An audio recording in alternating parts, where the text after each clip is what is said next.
아까 우리가 이제 이렇게 정리된 걸 했고요. 근데 이 보시면 알겠지만 이름이 너무 길죠? 이 보시면 알겠지만 이름이 너무 길잖아요. 요렇게. 그죠? 그래서 사실 프로그래밍을 하는데 저 이름을 저렇게 길게 적으면 타이핑 하는데 힘들죠? 그죠? 타이핑 하는데 한두 개 변수 적어야 되는 것도 아닌데 너무 힘들잖아요. 그래서 데니스 리치가 여러분들을 위해서 이렇게 생략형을 제공하도록 해놨어요. 왜냐면 결국 그거잖아요. 남자 여자가 있으면 둘 중 하나를 디폴트로 이야기하면 한 개로도 이야기할 수 있는 거죠. 남자 여자를 남자와 남자가 아닌 사람 이렇게 이야기할 수 있잖아요. 아니면 여자와 여자가 아닌 사람 두 가지밖에 없다면 그게 가능하잖아요. 그죠? 비가 온다, 비가 오지 않는다 이것도 그렇잖아요. 그죠? 비가 온다, 비가 온다라고 하나만 해도 비가 온다고 이야기 안 하면 비 안 오는 거잖아요. 그죠?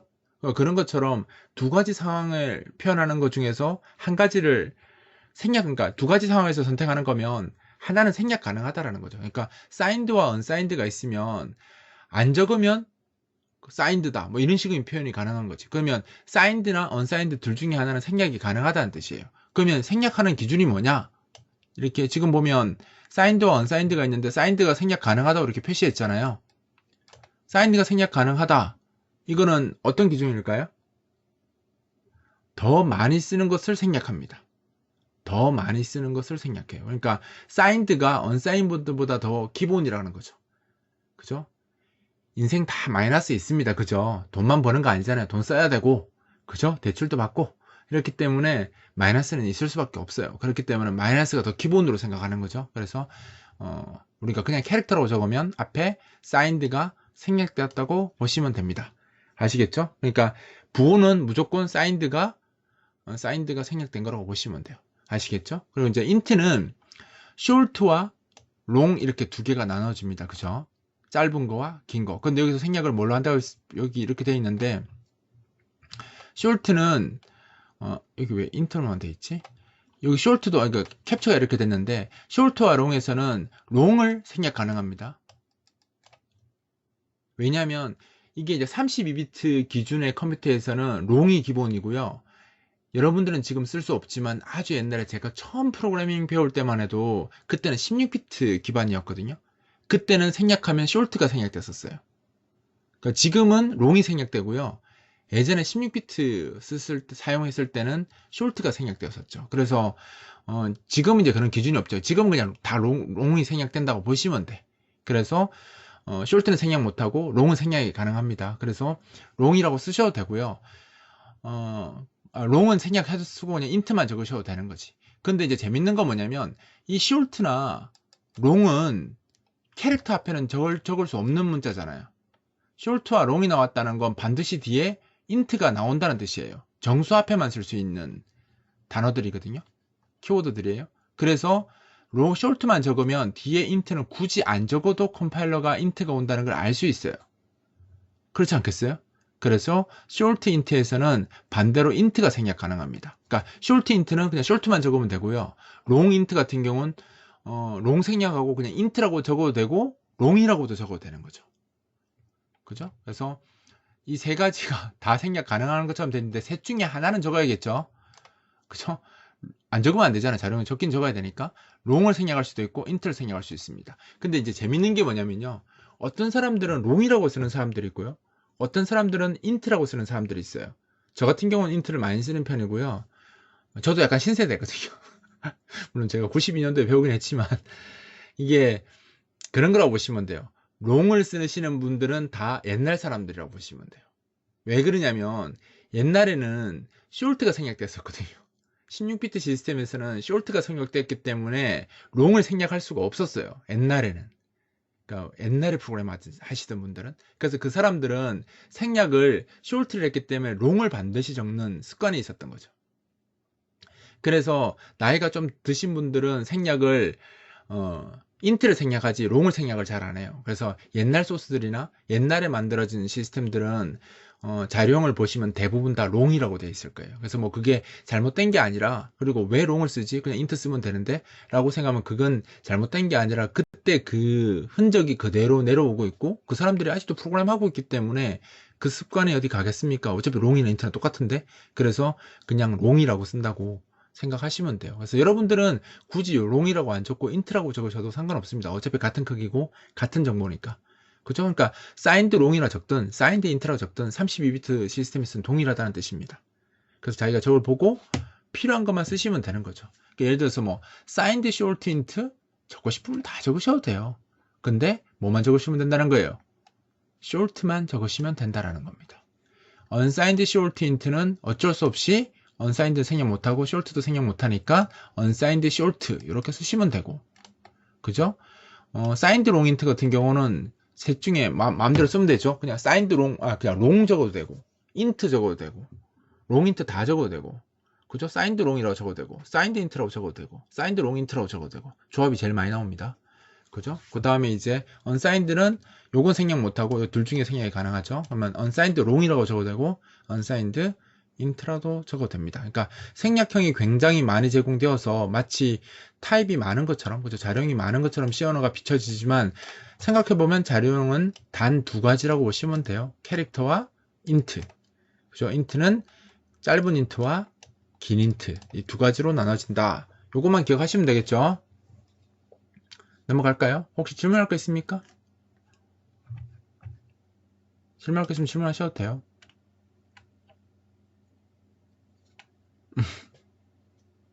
그쵸? 넘어갈게요. 이제 그 다음에 이제 실수가 나와요. 사람들이 실수가 나오면 여기 보면 부동소수점, 고정소수점 이런 이야기 나오고 막 동영상 강좌도 제가 설명 열심히 하잖아요. 그죠? 근데 이거 공부하실 필요가 없어요. 프로그램에서 이런 거 안 따지거든요.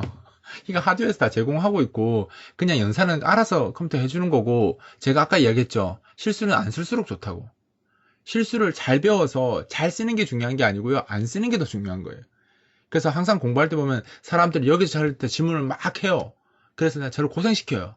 근데 이것을 어차피 안 쓸 거예요. 이런 개념 몰라도 프로그램한테 전혀 문제가 안 나옵니다. 안 생깁니다.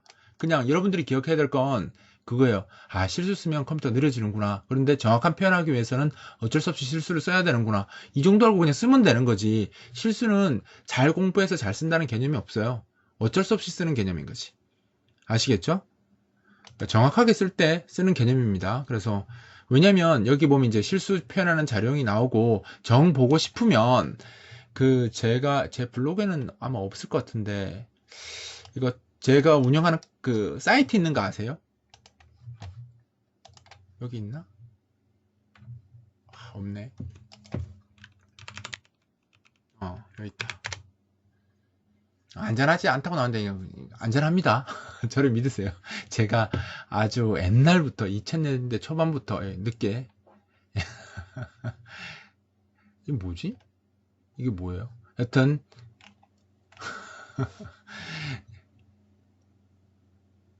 예, 알겠습니다. 배터리 보여주려고 그런 거예요? 집에 안 가요? 자, 빨리 가세요. 여기 보면 아까 그 부동소수점 관련된 이야기가 있어요.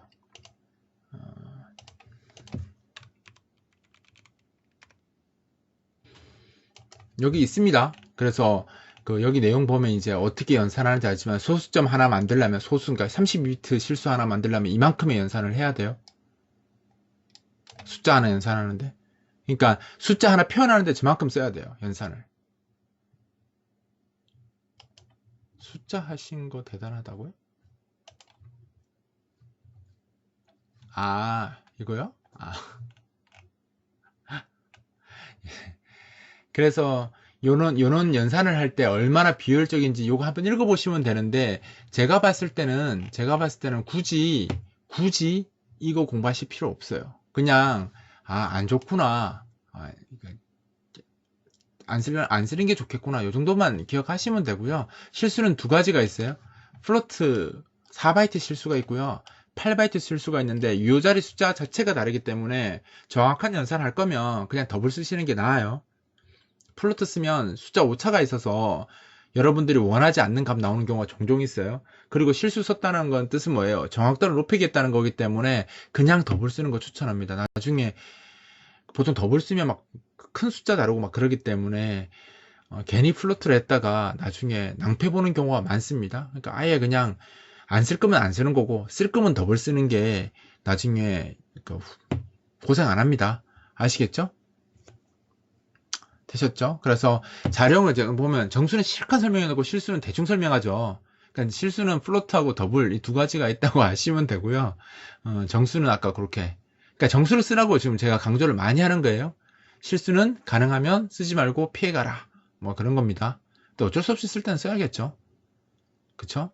그리고 정수끼리 비교할 때는 그러니까 크기 비교해서 하고요. 정수 실수가 같이 붙으면 실수 우선입니다. 그 크기 기준 다루는 게 실수 우선으로 처리하죠. 실수하고 정수하고 연산하면 결과는 실수가 됩니다. 그러니까 우리가 그 자료형이라고 하는 게 그 앞에서도 제가 잠깐 이야기했지만 변수만 자료형을 가지는 게 아니고요. 모든 숫자들도 자료형을 다 가지고 있고요. 어떤 연산을 하잖아요. 연산을 하면 연산 결과도 자료형을 가지게 됩니다. 그래서 변수든 숫자든 연산이든 모두 다 그 함수도 반환값이 자료형 가지고 있잖아요. 그것처럼 모든 어떤 표현에 자료형을 근거로 하고 있기 때문에 어떤 것이 어떤 자료형을 가지는지 이것들이 나중에 점점 더 중요해지니까 여기서 자료형을 확실하게 알고 넘어가야 된다 라고 이야기 드리는 거고요. 그 다음에 앞에서도 좀 나왔지만 자료형은 크기이기 때문에 기본적으로 크기가 맞지 않거나 데이터의 성질이 맞지 않으면 다 컴파일러에서는 경고 처리하거나 오류 처리해 줍니다. 즉 1바이트 변수랑 1바이트 자료형이랑 2바이트 자료형이 값을 서로 주고받으려면 그건 경고감인 거죠. 1바이트를 2바이트 넣는 건 안전하잖아요, 사실. 그러니까 문제를 안 삼습니다. 근데 1바이트를 2바이트에 넣는 거, 즉 밥그릇에 있는 것을 국그릇에 넣는 건 상관없다는 거죠. 근데 반대로 국그릇에 있는 것을 밥그릇에 넣는 것은 문제가 될 수 있죠. 넘칠 수 있으니까. 하지만 컴파일러가 바보가 아닌 이상 그걸 볼 거 아니에요. 여러분들 국을 보면서 국이 가득 찼는데 그 밥그릇에 붓겠습니까? 그러니까 국그릇에 내용이 국이 조금밖에 없어요. 그 내용을 밥그릇에 붓는 건 사실 그러니까 잘못된 행위지만 에러는 아니잖아요. 그러니까 컴파일러가 무시해 줍니다. 즉 뭐냐면 2바이트 데이터를 1바이트에 넣는다고 무조건 경고가 나오는 게 아니라 그 담겨있는 숫자의 수치가 크다고 판단하면 경고를 해주는 거지 무조건 경고하지는 않습니다. 그래서 정수끼리 변환할 때는 크기도 중요하지만 실제 사용하는 그 범위도 중요하기 때문에 그런 거 따져서 경고를 하게 돼 있고요. 실수 같은 경우는 이제 정수를 실수로 바꾼다거나 실수를 정수로 바꾸게 되면 이제 거기는 이제 여러 가지 경고가 많이 나올 수 있죠. 범위도 범위지만 성질이 달라지니까 그래서 그는 자료형 크기가 다른 자료형들을 연산하거나 처리할 때는 그 자료형이 달라서 컴파일러가 여러 가지 경고를 띄울 수 있으니까 그런 걸 감안하고 사용하셔야 됩니다. 끝났고요. 3장. 4장으로 갈게요.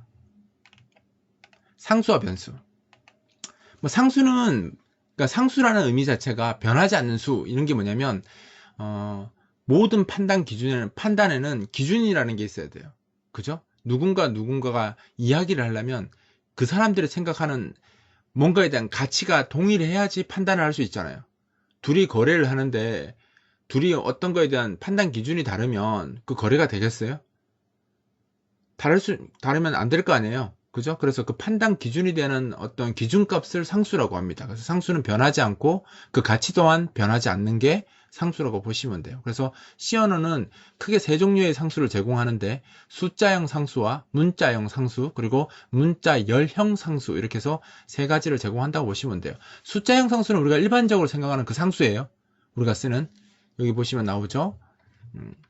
뭐 5, 마이너스 5, 뭐 0, 815 이런 것처럼 우리가 흔히 이야기하는 십진상수 그죠? 근데 여기는 012로 적으면 팔진수 표현법입니다. C 언어는 앞에 0이라고 적어요. 0, 1, 2 그죠? 앞에 이게 팔진법이에요. 그 다음에 0x라고 적으면 이게 16진법이고요. 0b라고 적으면 이게 이진법입니다. 여기 이진법은 따로 안 적어놨는데 이진법도 제공돼요. 그러니까 앞에 0으로 시작하면 8진법, 0x로 시작하면 16진법, 0b로 시작하면 2진법, 없으면 10진법 이렇게 된다고 보시면 돼요. 근데 여기서 재밌는 건 저 앞에 제로를 왜 붙이냐면 그걸 보시면 돼요. 얘들은 C 언어는 변수는 무조건 숫자로 시작하지 않아요. 상수는 무조건 숫자로 시작합니다. 그러니까 숫자 상수는. 그러니까 숫자 상수냐 아니냐를 저 맨 처음에 있는 글자가 뭐냐 갖고 따져버리거든요. 그래서 무조건 상수, 숫자 상수들은 앞에 숫자가 올 수 있도록 해서 사실은 지금 이제 표현을 치면 그 영문자 5, 뭐 이런 걸로 표현하는 게 더 맞았을 텐데 숫자 0으로 다 표현을 해놨습니다. 그래서 모든 것들이 이제 숫자들은, 숫자 상수들은 숫자로 시작할 수 있도록 해놨죠. 그러니까 마이너스 5 이런 거 빼고요. 이거를 갖고 딴지 거시면 안 돼요. 음수 표현이 왜 앞에 문자 아니냐 그렇게 이야기할 수 있는데, 그러니까 저건 예외고요. 우리 편하려고 제공하는 표현이고요. 사실은 표현상을 봤을 땐 대부분 다 부호 빼고요.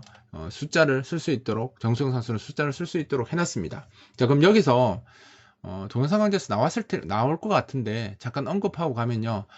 팔진법이 나오잖아요. 근데 제가 팔진법을 잘 언급을 안 하죠. 그지 않나요? 설명할 때 팔진법 언급을 거의 안 하잖아요. 왜 안 할까요?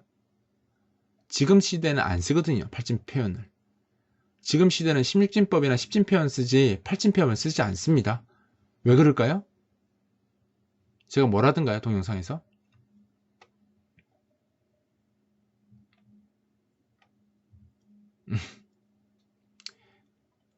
옛날에 제가 아스키 코드가 7비트라고 했죠. 그죠? 그렇게 만들어졌던 이유 중에 하나가 뭐냐면 이런 거예요. 4비트로 놓고 보면요. 4비트를 다 쓰는 게 16진법이에요. 그죠? 4비트가 0에서 15까지니까 이게 16진수 한 자리잖아요. 그러니까 4비트를 표현하는 문자가 16진수면 8진수는 3비트를 표현하는 문자예요. 비트가 3개짜리인 거지. 그럼 한 비트는 어디로 갔냐? 얘는 뭐냐? 그쵸? 노이즈 때문에. 그쵸? 옛날에는 통신 회선 자체가 좋지 않았기 때문에 데이터를 보내면 노이즈가 껴서 반대편에 도착했을 때 그게 왜곡돼서 도착하는 경우가 있어요. 신호가. 그래서 그 신호를 체크하기 위해서 한 비트를 우리가 이제 에러 컨트롤이라고 해서 그 통신 에러가 발생했는지 안 했는지, 노이즈가 발생했는지 안 했는지 플로우 컨트롤, 에러 컨트롤이죠. 에러 컨트롤을 하기 위해서 한 비트를 에러 체크용으로 썼어요. 그러니까 한 비트는 에러 체크로 쓰다 보니까 나머지 3비트밖에 안 남았죠. 그죠? 그러면 데이터를 3비트에 실어 쓸 거 아니에요. 그렇기 때문에 옛날에는 팔진법을 썼던 거죠. 옛날에는 팔진법을 썼는데 지금은 이렇게 쓰지 않아요. 무조건 4비트 다 쓰지. 그래서 지금은 프로그램 할 때 팔진법이 거의 나오지 않고요. 팔진법은 이제 아주 호랑이 담배 피던 시절에 프로그램 했던 그런 코드에는 나옵니다. 터미널 모드 있는 데는 나오는데 정식으로 요즘 프로그램 하는 데는 거의 팔진법이 없다고 보시면 돼요. 그래서 제가 팔진법은 따로 언급하지 않습니다. 잘 아시겠죠? 이건 그냥 상식이에요. 아실 필요도 없고요. 아, 팔진법은 이제 잘 안 쓴다. 그냥 외워라. 이렇게 하면 또 반발하는 사람이 있을 수 있으니까 제가 언급하고 넘어가는 겁니다. 아시겠죠? 자, 실수형 상수는 이렇게 쓸 수 있고요. 그냥 우리가 실수 쓰듯이 그냥 똑같이 이렇게 쓸 수 있고요. 뒤에 보면 이제 여기 2 플러스 얼마 쓴 거 이제 10의 몇 승 이렇게 하는 겁니다. 그러니까 이게 2가 그 우리 수학에서는 익스포넨셜이 따로 있잖아요. 지수로고 할 때 2 쓰는 게 있는데 그게 아니고요. 그냥 10의 3승 이거 표현할 때 쓰는 2입니다. 아시겠죠? 왜냐면 이게 10이라는 숫자를 쓸 수가 없잖아요. 그럼 숫자가 달라져 버리니까. 그래서 다른 문자가 필요해서 2를 갖다 쓴 것 뿐입니다. 그래서 여기서 말하는 2는 그 수학에서 그 익스포넨셜 값이 아니고요. 10의 몇 승 이걸 단순하게 이렇게 표현한 겁니다. 아시겠죠? 요게 이제 정수형 상수와 실수형 상수, 즉 묶어서 숫자형 상수라고 부릅니다. 그 다음에 이제 문자형 상수라고 하면 뭐냐면 아까 얘기했죠. 아스키 코드가 편하게 쓰라고. 여러분들 어차피 아스키 표 못 외우기 때문에 C 언어 만든 사람이 당연히 이해합니다. 아, 여러분들은 개발자들이 아스키 표를 못 외울 거야. 그래서 아스키 표를 못 외울 테니까 내가 편하게 쓸 수 있도록 해주겠어. 라고 해서 제공하는 게 문자 상수라고 보시면 되고, 내가 아스키 표를 몰라도 아까 소문자 A가 얼마라고 했어요? 소문자 A. 기억나십니까? 그쵸? 에이씨, 민기, 네가 이야기하면 어떡해. 사람들이 이야기해야 되는데, 그쵸? 민강군 잘 이야기했어요. 민기, 나쁜 민기예요. 그죠? 97, 그죠? 97이, 그쵸? 소문자, 대문자 A에다 30자에도 똑같이 소문자 A죠. 그러니까 이렇게 97이라고 적어도 돼요. 자기 프로그램 안에서 그냥 97이라고 적어도 돼요. 97이라고 적어도 되는데, 그럼 아스키 표를 외우는 사람들은 누가 97이라고 적으면, 소문자 A구나 바로 알겠죠.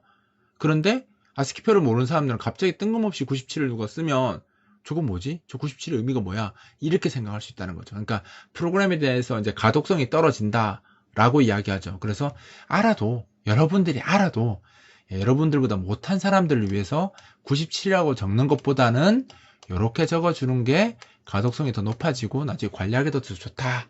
이런 말을 합니다. 아시겠죠? 그죠? 예. 아까 90지를 가장 어렵게 적는 사람들이 이렇게 적겠죠. 이렇게 적어 놓으면 이제 상대편을 갈구고 싶으면, 같이 프로그램을 하는 사람들을 갈구고 싶으면 이제 이렇게 적으시면 되죠. 소문자 A를 가장 어렵게 적어서 표현해 주시면 상대편이 굉장히 좋아할 겁니다. 같이 공부하는 사람 괴롭히고 싶으면 저렇게 적으시면 돼요. 자, 그 다음에 문자 열형 상수는 아직 여러분들이 포인트나 배열을 제대로 배우지 않았다면 이 내용을 이해하기는 힘들어요.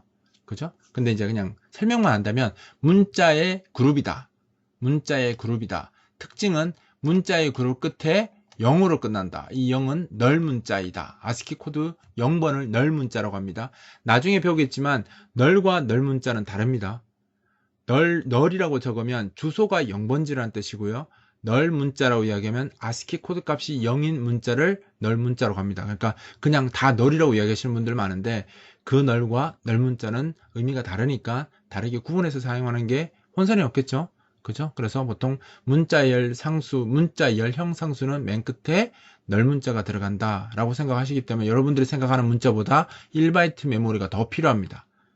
헬로 같으면 6개의 문자가 들어가기 때문에 메모리에 6바이트가 필요할 것 같지만 실제로는 7바이트가 들어간다라는 거죠.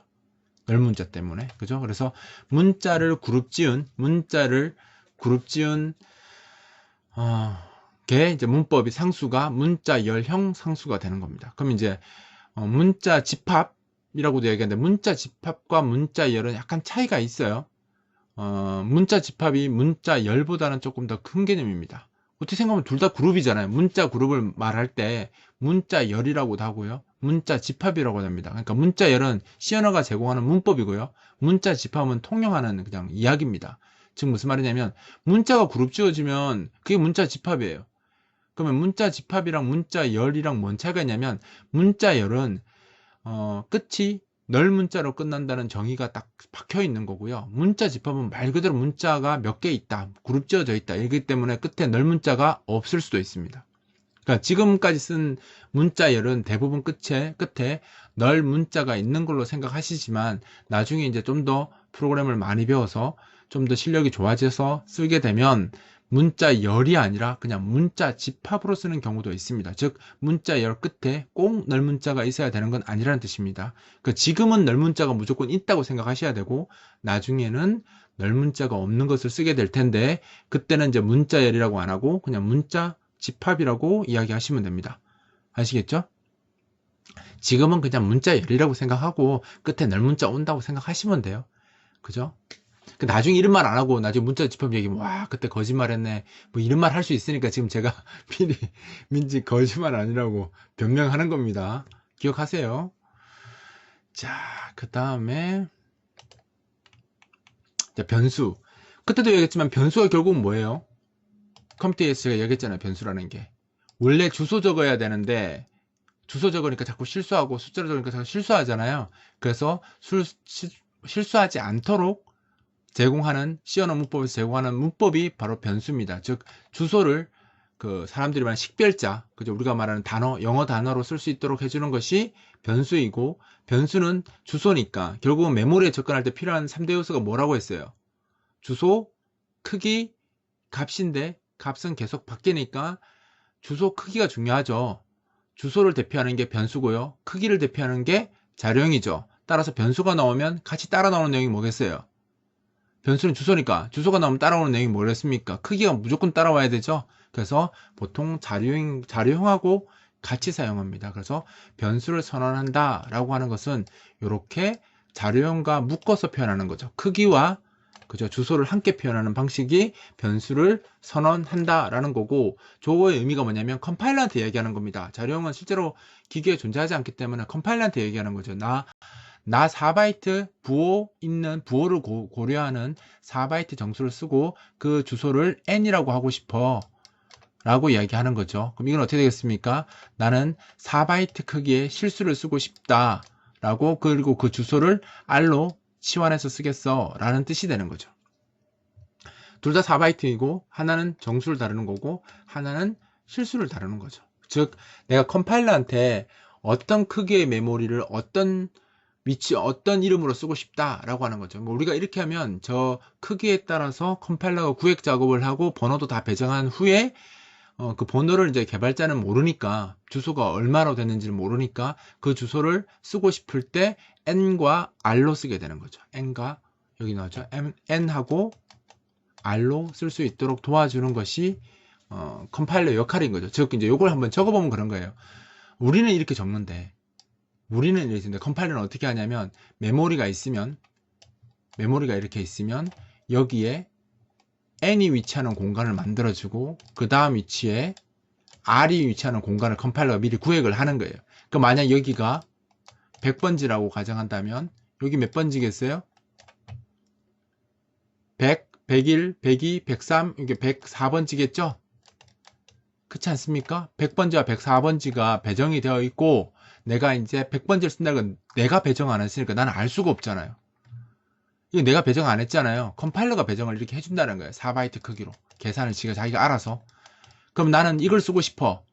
나는 모르잖아. 100번지인지. 모르니까 어떻게 되는 거예요?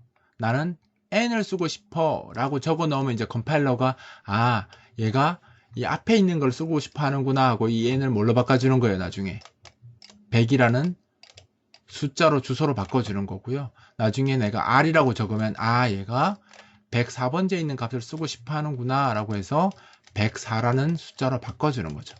결국은 우리가 쓰는 변수는 나중에 숫자가 됩니다. 상대적 숫자라고 생각하시면 되고요. 숫자로 바뀝니다. 아시겠죠? 그러니까 원래는 이걸 우리가 다 했어야 돼요. 컴퓨터 때 제가 얘기했잖아요. 이거 우리가 다 했어야 돼요. 근데 이거 하니까 자꾸 실수하고 자꾸 문제 생기고 이렇게 하니까 이제 이걸 누가 대신해 주는 거예요? 컴파일러가 대신해주고 이 구획뿐만 아니라 크기에 따른 구획뿐만 아니라 번지 관리도 다 해주는데 구획 관리는 자료용으로 하고 이 번지 관리는 뭘 한다고요? 변수라는 겁니다. 아시겠죠? 그래서 제가 컴퓨터 2의 마지막 그 7, 8장을 중요하다고 이야기하는 게 거기에 이제 이게 왜 그렇게 필요한지에 대해서 제가 설명을 해놨잖아요. 만약 지금 이 강좌를 들으시면서 아직 그 부분이 명확하지 않다라고 하면 컴퓨터 2에 가서 7장, 8장 내용을 다시 한번 보시기 바랍니다. 아시겠죠? 예, 넘어가도록 하겠습니다. 요거 질문 있으세요? 요거 없죠? 쉽죠? 너무 쉬운데 이야기해서 좀 그렇습니다. 그죠? 좀 더 이제 속도를 낼까요? 속도 내라면 낼게요. 네, 속도 내도록 하겠습니다. C 언어는 이제 변수명이라고 하는데 그걸 이제 함수명, 변수명을 식별자라고 하고요. 그 식별자를 이제 숫자와 그죠? 문자 그리고 언더바 이렇게 조합해서 만들 수 있는데 숫자가 처음에 나오면 안 됩니다. 이렇게 지을 수는 있지만 이렇게 지을 수는 있지만 숫자로 시작하면 안 돼요. 숫자로 다 돼 있거나 숫자로 시작하면 에러입니다. 무조건 문자로 시작하거나 언더바로 시작해서 작업을 하셔야 되고 대소문자를 구별하기 때문에 요거 다 다른 변수가 되는 겁니다. 그리고 예약을 하고 해서 키워드는 쓸 수 없습니다. 뭐 캐릭터나 뭐 메인 같은 건 이미 C 언어가 쓰고 있는 단어이기 때문에 이미 쓰고 있는 단어는 쓸 수 없겠죠. 요것만 주의해서 쓰시면 되고요. 변수명 길이는 컴파일러에 따라서 조금 다릅니다. 뭐 128자, 256자 뭐 이렇게 크게 쓸 수 있는데 사실 그게 의미가 없어요. 시험 치는 거 아니면 시험 치는 것도 안 내요. 확실하지 않은 건 안 내요. 왜냐면 컴파일러마다 길이가 다른데 냈다가 누가 정답이 돼요. 그러니까 그런 건 안 나오겠죠. 그리고 변수명이 100자 정도 된다고 생각해 보세요. 혼납니다. 그죠? 여러분들 변수명을 100자로 적으면 안 혼나겠어요. 그리고 100자짜리 변수를 만들기도 힘듭니다. 안 그렇겠어요? 100자짜리 변수를 어떻게 만들어요? 쓰기도 힘들고 만들기도 힘듭니다. 그래서 보통은 저희들 권장할 때 4자에서 8자 사이 많이 합니다. 4자에서 8자 사이. 꼭 그런 건 아닌데 일반적으로 보통 4자에서 8자를 제일 많이 쓴다라고 이야기를 드리는 거고요. 그 다음에 쓰실 때 가끔씩 사람들이 아무 생각 없이 앞에 언더바를 쓰는 경우가 있습니다. 이렇게 변수명 앞에 이게 왠지 멋있어 보이나 봐요. 제가 이거 쓰지 말라고 했죠. 언더바 맨 앞에 왜 쓰지 말라고 했습니까? 민기 또 이야기할 것 같다. 이름 지을 때도 오류 뜰 수 있는 것도 있는데요. 저게 의미적으로도 문제가 있어요. 언더바가 보통 호환성 표시예요. 호환성 표시. 그래서 개발자들 간에 문법하고 상관없고요. 관습이에요. 그러니까 저게 언더바가 하나 있으면 메이저 호환이고요. 두 개 하면 호환이 안 된다는 뜻이에요. 지금 무슨 말이냐면 내가 이 변수나 이 함수는 호환성이 높다, 높지 않다, 호환이 안 된다 이런 거 표현할 때 앞에다 언더바 붙이거든요, 개발자들이. 그래서 앞에 언더바가 두 개 붙어 있으면 이 컴파일러스만 제공되는 거다 이런 보통 뜻이고요. 보통 한 개 붙어 있으면 메이저 컴파일러스만 제공되는 거다. 보통 이제 안 붙어 있으면 다 쓸 수 있다. 뭐 이런 의미로 쓰거든요. 그래서 여러분들이 저거를 무시하시고 여러분 마음대로 쓰시면 소스를 보는 사람들이 헷갈릴 수 있겠죠.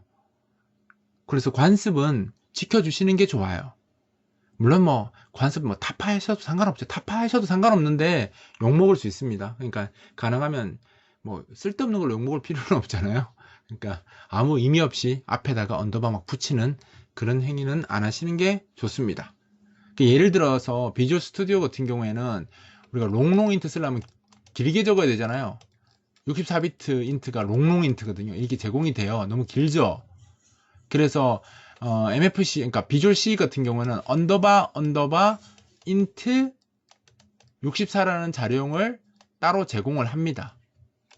그 마이크로소프트에서 만든 컴파일러는 이런 자료용을 제공을 해요. 그래서 앞에 언더바 두 개 붙었다는 뜻은 뭐예요? 다른 컴파일러에서는 이 자료용 못 쓴다는 뜻입니다. 그러니까 비주얼 스튜디오에서 제공하는 거죠. 비주얼 C가 제공하는 자료용이라는 뜻입니다. 그래서 저렇게 툴이나 아니면 개발자들이 어떤 호환성을 표시할 때 앞에다가 언더바 많이 붙이기 때문에 그런 거 고려하셔서 결정하시면 됩니다. 되셨죠? 넘어갈게요. 자, 그리고 변수 선언할 때는 이거 저번에 내가 해보라고 해놓고 아무도 이야기를 안 하셨네. 요거 쓸 때 요거 편하게 쓸 수 있어서 요렇게 쓰는 거 가능하다고 했죠. 대등 나열, 그죠? 근데 이게 뭐가 문제라고 했죠, 여러분? 여기 지웠나? 여기 있네. 요 표현. 일반 변수를 할 땐 이렇게 하는데 매개 변수는 이렇게 표현한다고 했죠. 그죠? 서로 반대가 안 됩니다. 왜 그런지 생각해 보라고 했죠. 생각해 보셨어요? 제가 이거 적어 놓지 않았나?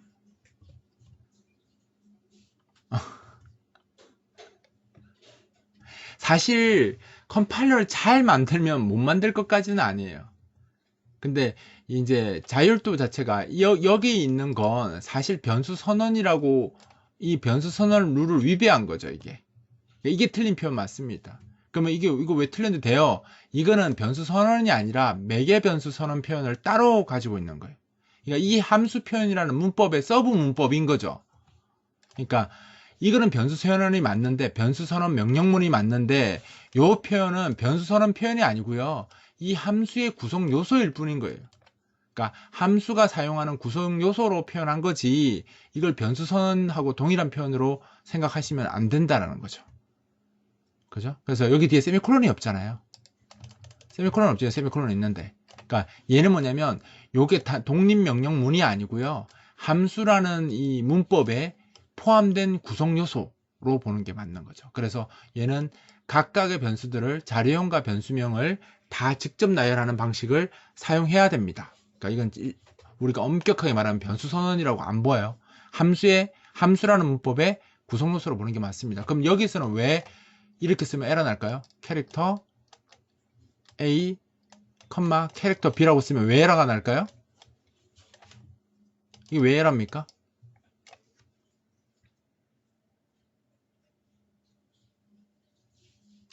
자, 컴마 찍으면 대등 비교죠. 그럼 이 캐릭터가 변수명이 됩니다. 이게 변수명이 됩니다. 대등 비교니까. 그러니까 앞에가 자료형이고요. 그 다음부터는 같은 이름 변수명을 나열해야 되는데 이 캐릭터를 변수명으로 쓰게 된 겁니다. 그래서 이 키워드가 변수명이 될 수 없잖아요. 얘하고가 변수명이 될 수 없기 때문에 에러가 뜨는 겁니다. 그죠? 그래서 올라가 버리네요. 그래서 이 캐릭터는 에러가 뜹니다. 그래서 변수명이 될 수 없으니까 그렇게 에러가 뜨는 거라고 보시면 됩니다. 그쵸. 그래서 사실은 이제 문장 분리자가 뭐 중괄호도 있고 세미콜론도 있는데 지금처럼 콜론도 여기서는 변수 선언문에서는 분리자 역할을 갖고 있죠. 그러니까 대등 비교, 대등 나열의 의미로 콜론을 씁니다. 아시겠죠? 문법의 대등 나열 문법입니다. 아시겠죠? 자, 그 다음에 이제 나오는 게 초기화인데, 사실 초기화라는 이거 자체가 이제 많이 쓰는 용어인데, 초기화라는 게 뭐냐면, 그거라고 보시면 돼요. C 언어는 메모리를 사용하고, 메모리를 반납할 때 이 처리를 안 해주는 거죠. 나중에 쓸 놈이 처리하는 거예요. 그거지. 여러분들 밥 먹고 식판 그냥 청소 안 하고 그냥 되돌려 주는 거랑 똑같다고 보시면 돼요. 근데 더 충격적인 건 줄 때 식판을 다시 줄 때 청소 안 하고 줘요. 그러면 그 전에 먹었던 사람들 그 이물이 다 남아 있겠죠? 식판에. 그죠? 그게 변수 상태라고 보시면 돼요. 그 변수를 내가 할당받았는데 그 변수에 들어있는 값은 이전에 사용하던 프로그램이 썼거나 아니면 내가 이전에 사용한 함수에서 썼던 값이 거기 들어있는 거라고 보시면 돼요. 무슨 말인지 알겠죠? 그래서 그런 것들 때문에 내가 거기 어떤 값이 들어있는지 몰라서 어떤 문제가 발생할 수도 있잖아요. 그래서 내가 알 수 있는 상태로 만들어 놓는 것이 초기화입니다. 내가 어떤 메모리를 할당받았는데 거기 어떤 값이 들어있는지 내가 몰라요.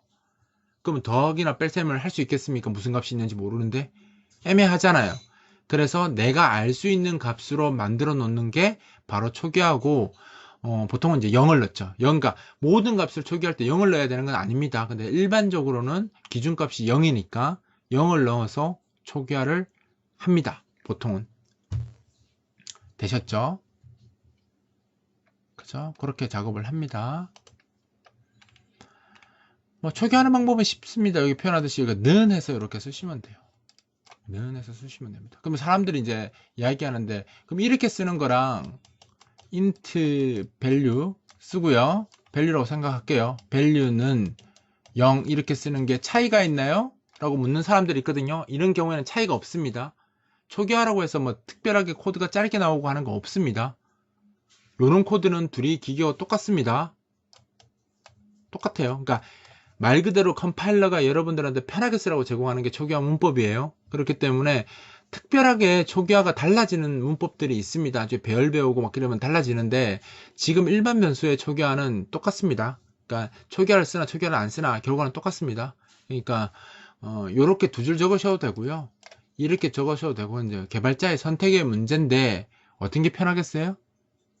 아무래도 이게 편하겠죠. 그죠? 이렇게 쓰면 됩니다. 근데 이제 그런 경우가 있어요. 내가 어떤 입력문을 써서 어떤 변수의 값을 받을 건데 그 위에 초기화하는 게 의미가 있을까요? 어차피 값이 대입될 텐데 먼저 또 값을 대입하는 건 의미가 별로 없죠. 안 그래요? 그래서 깨끗한 컵이 있어요. 여러분 깨끗한 컵이 있는데 이 컵에 지금 콜라를 부을 거야. 근데 거기다 물을 부었다가 물을 담았다가 물을 다시 이렇게 버리고 거기 다시 콜라 받을 필요 없다라는 거지. 그냥 콜라 바로 받으면 되지. 굳이 쓸데없이 초기화하는 거는 시스템의 자원 낭비이기 때문에 자기가 필요 없다고 생각하면 안 하셔도 돼요. 근데 요즘은 이제 컴파일러가 아니죠. 인텔리전트 시스템이 많이 간섭하죠. 여러분들이 변수를 초기화하지 않고 쓰면 녹색 줄이 밑줄이 꺼지면서 왜 초기화 안 하고 쓰냐 막 이렇게 하는데 그 말이 100% 맞는 건 아니에요. 무시하셔도 돼요. 때에 따라서는. 그건 말 그대로 권장하는 거예요. 컴파일러가. 모든 기준에 그러니까 일반적인 상황으로 조언을 주는 거지 그거 꼭 지켜야 된다. 그러니까 빨간색이랑 노란색은 문제가 있는 거예요. 빨간색은 당연히 안 쓰면 에러 날 테니까 무조건 해야 되는 거고 노란색은 문제가 있을 수 있다. 그리고 사실상 이게 문제가 맞다. 자기가 확률적으로 봤을 때 50% 이상 문제가 맞다. 그럼 노란색으로 나와요. 그 녹색으로 나오는 건 이거는 좀 문제가 될 수 있지 않을까? 뭐 이런 거예요. 딴지 그런 거예요. 딴지. 그래서 보시고 쓸데없는 소리 하지 마 하고 무시하고 넘어가도 돼요. 넘어가도 되는데 이제 이게 계속 밑줄이 이렇게 나와 있으면 찝찝하거든요. 그게 싫어서 저희 영 대입하시는 분들도 많아요. 근데 저는 꿋꿋하게 무시하고 갑니다.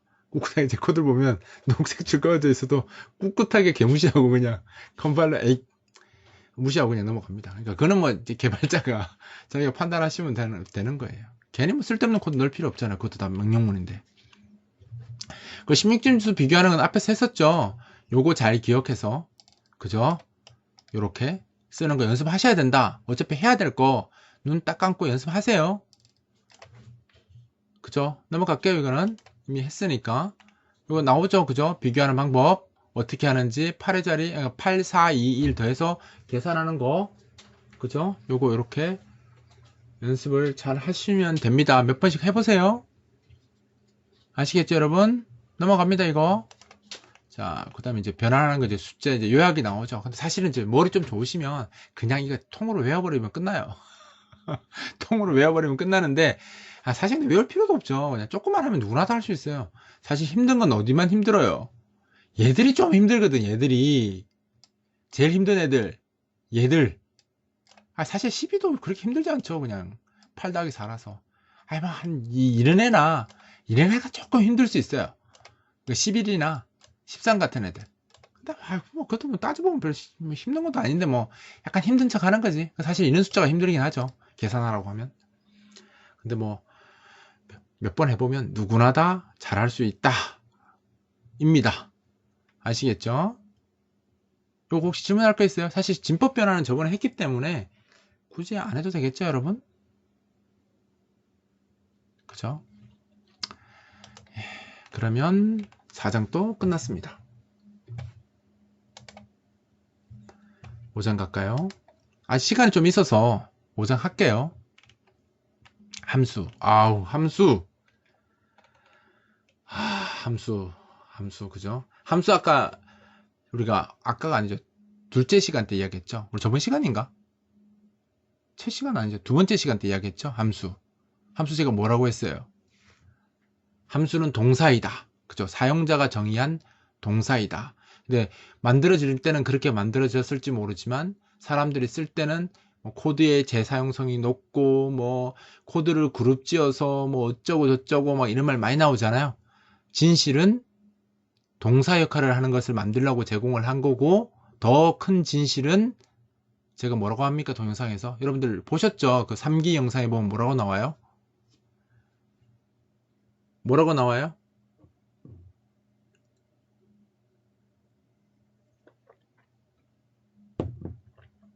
안 보셨어요? 3기 영상?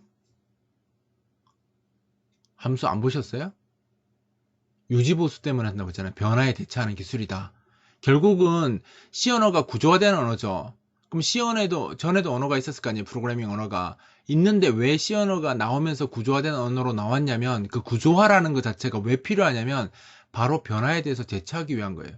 프로그램 소스 코드가 간단할 때는 변화에 별로 그런 영향이 없었는데, 프로그램이 점점 복잡해지면서 가장 크게 대두된 게 뭐냐면 결국은 변화가 생긴다는 거죠. 이렇게 하자고 해놓고 그게 바뀌는 거예요, 뒤에. 그거 바꿨을 때 그 파급 효과가 너무 컸던 거예요. 너무 커서 어떻게 하면 변화가 생기더라도 그 파급 효과를 줄일 수 있을까라고 해서 고민해서 만들어진 언어가 구조화된 언어이고, 그 구조화된 언어의 중심에 뭐가 있냐면 함수가 있어요. 그래서 사실은 함수를 우리가 코드를 그룹 짓는 기술이다. 뭐 저도 그렇게 설명을 해놨지만 동영상 강좌에서 사실상 개발자 입장에서 봤을 때는 함수는 코드를 그룹 짓는 기술을 이전에 변화 대처 기술이라고 보시면 돼요. 그러니까 프로그래밍 언어가 외부의 변화가 생겼을 때 최소한의 어떤 수정을 통해서 그 변화를 이제 극복할 수 있는, 그래서 변화에 대응할 수 있는 그런 코드를 만들기 위해서 제공되는 문법이 바로 함수예요. 그래서 사실은 C 언어에서 함수를 잘 만든다는 건 굉장히 중요한 덕목이고요.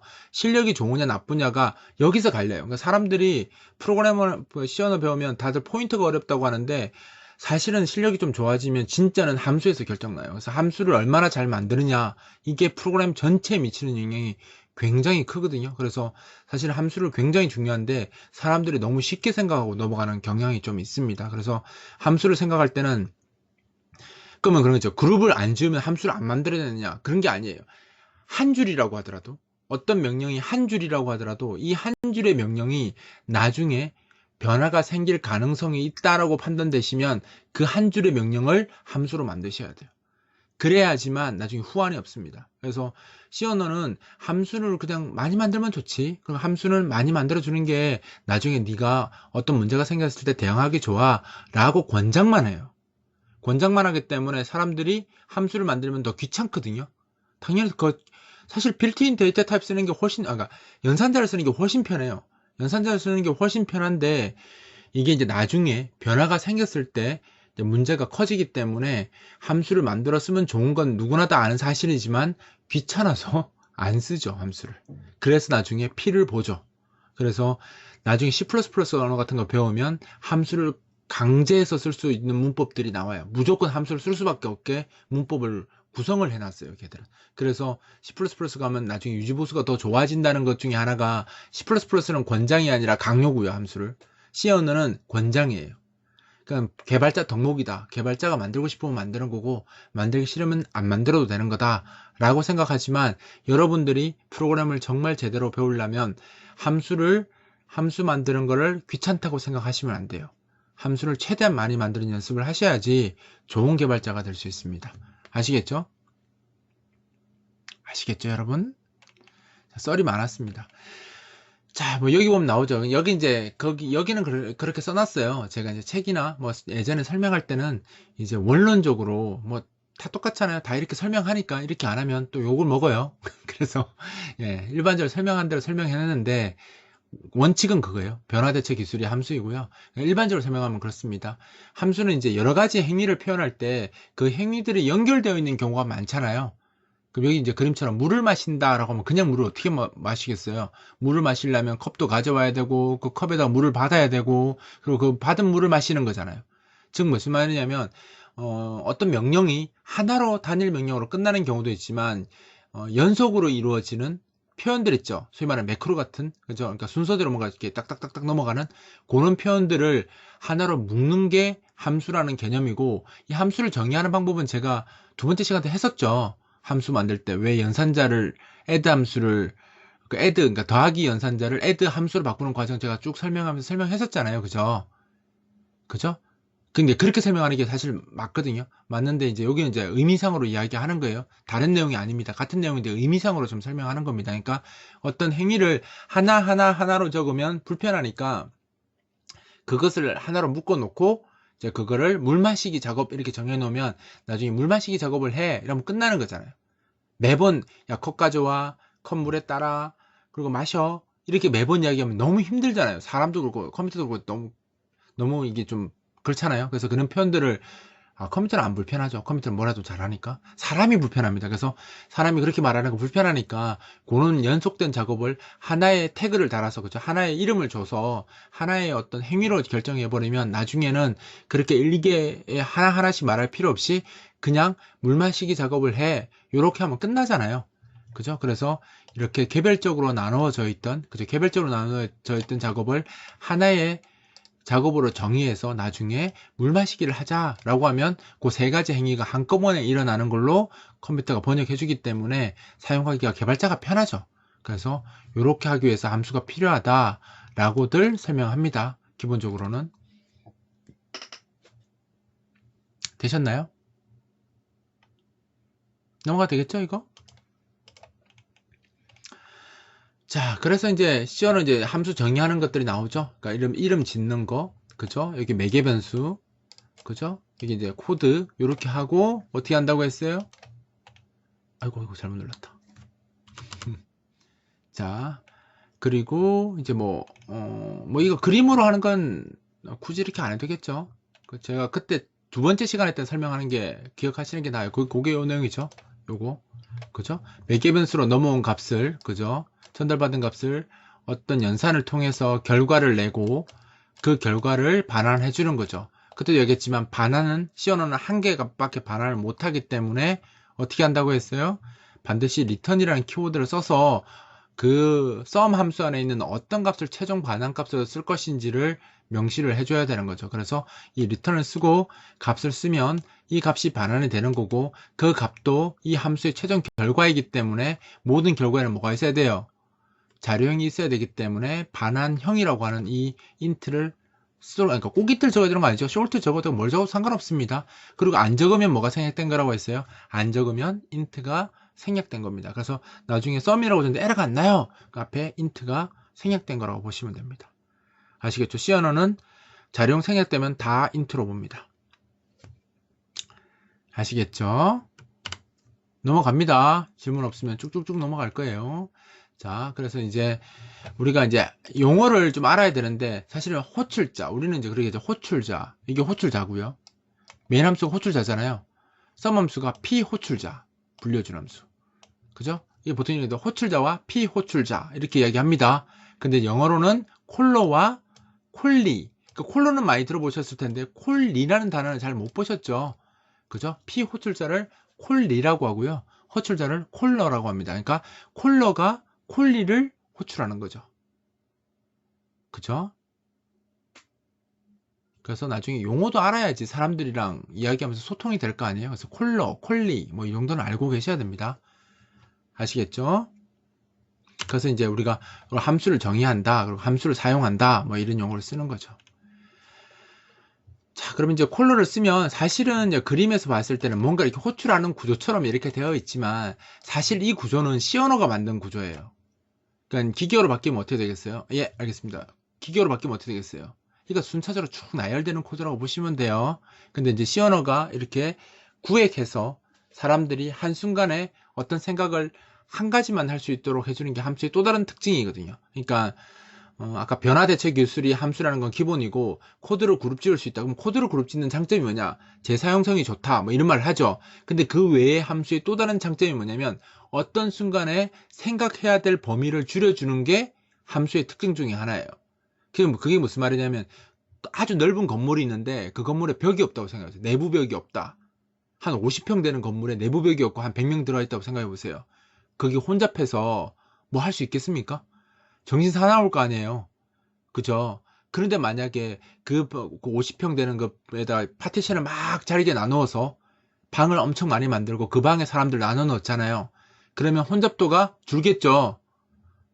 그 방 안에 있는 사람들 끄면 서로 이야기하면 되니까 그 효과가 있다라는 거예요. 그러니까 내가 프로그램 소스가 하나의 함수, 그러니까 함수가 나뉘지 않고 통째로 들어가 있는 경우에는 이제 프로그램이 하나의 함수로 되어 있다고 치면 몽땅 코드가 그 함수 안에 다 있을 거 아니에요. 그럼 프로그램 할 때 생각을 하나로 집중할 수가 없는 거예요. 그걸 다 봐야 되니까. 즉 벽이 없는 곳에서는 사람들 다 봐야 되기 때문에 굉장히 골치 아픈 거지. 근데 함수로 만들어 놓으면 이게 이제 지역화, 그죠? 격리 효과라고 해서 그 함수 안에 있는 내용만 내가 고민하면 돼. 그러니까 썸이라는 함수에 들어오면 이걸 어떻게 더 할까? 요 고민만 하면 되는 거지. 그래서 함수를 만들면 좋은 효과 중에 하나가 바로 저 효과인 거예요. 그러니까 생각의 범위를 한정할 수 있는 거죠. 그래서 함수를 많이 만들면 장점 중에 하나가 어떤 작업을 함에 있어서 그 작업에만 신경 쓸 수 있는 거죠. 그러니까 함수 지금 장점이 세 가지죠. 제일 첫 장점이 뭐라고 했어요? 변화 대처 기술이다. 두 번째 장점이 뭐라고 했어요? 코드를 그룹지어 재사용성을 높인다. 그리고 중복 코드를 없앤다. 여기 같은 말이에요. 그 다음 마지막이 생각의 범위를 줄여서, 그러니까 생각의 단위를 나누는 거죠. 그래서 어떤 한 작업을 할 때 그 작업에만 신경 쓸 수 있도록 도와주는 것이 바로 함수 문법의 장점 중에 하나입니다. 아시겠죠? 이렇게 다들 네만 적으니까 굉장히 마음이 아픕니다. 힘들죠? 이런 단어가 많이 나온다는 건 지금 힘들어요 이런 뜻이기도 합니다. 마음이 아픕니다. 예. 그래서 함수 호출하고 이런 과정은 사실 요거는 제가 이미 유튜브에 정해놓은 동영상 강좌에서 워낙 잘 설명하고 있잖아요. 같은 말 또 하는 건 별로 의미가 없으니까 넘어가도록 하겠습니다. 이제 이런 부분들은 사실은 제 유튜브 강의에 있는 내용들을 또박또박 제 홍길동이 열심히 이야기해주고 있으니까 그 홍길동한테 들으시면 되고요. 요거 대체하고 넘어갈게요. 그걸로 대체하겠습니다. 이미 들으셨을 거 아니에요. 그죠? 그리고 그때 누가 물어봤지? 이거 반환값이 어떻게 여기로 다시 가느냐, 그 이야기 기억나시죠? AX 레지스터 통해서 값이 넘어가는 거 제가 설명하는 거 기억하시죠? 이렇게 했다고 얘가 푹 던져서 이게 받고 이런 게 아니라 이렇게 하면 여기 이제 내부적으로 CPU 안에 있는 AX 레지스터에 담아 놓고 나중에 이걸 여기 AX 레지스터 값을 여기 넣는 그 과정. 그치, 요 친구가 이야기했지. 그죠? 그 과정이 있습니다. 그 다음에 시간이 다 됐네요. 그죠? 일단 여기서부터 할 말이 많으니까 우리 여기까지 하죠. 다음에 여기서부터 한다고 이야기해 주시면 될 것 같아요. 함수 정의하고 호출하기 이 부분, 페이지 수가 없어서 어딘지 잘 안 나오네요. 그럴 땐 어떻게 하면 되겠어요? 이거 캡처가 되려나? 우리 여기 할 차례입니다. 제가 넣어놓을게요. 안 헷갈리게. 여기서부터 할게요. 그리고 이제 지금부터 벌써 이제 5장 들어가니까 질문할 게 많으실 수 있어요. 충분히 있을 거라고 생각합니다. 그러니까 궁금하신 사항들 있으면 이 단톡방에 개인톡을 하지 마시고요. 이 단톡방에 남겨주시면 감사하겠습니다. 그래서 여러분들이 서로서로 묻고 대답하고 그 다음에 저 사람이 공부하고 있구나 이런 것도 느끼게 해줘야지 서로 경쟁을 하실 거 아니에요. 아무도 안 하면 야 나만 공부하는 거 나만 공부 안 하는 거 아니네, 다 안 하네, 그럼 나도 천천히 해야 되겠다 이러면서 경쟁심이 없어지면서 엉망진창 되거든요. 그러니까 그렇게 하시면 안 되고 서로서로 이야기하면서 쓸데없는 질문도 하시고 나 공부 열심히 하고 있다 이런 티도 막 내고 하셔야지 좀 경쟁이 붙어서 잘 되겠죠. 그죠?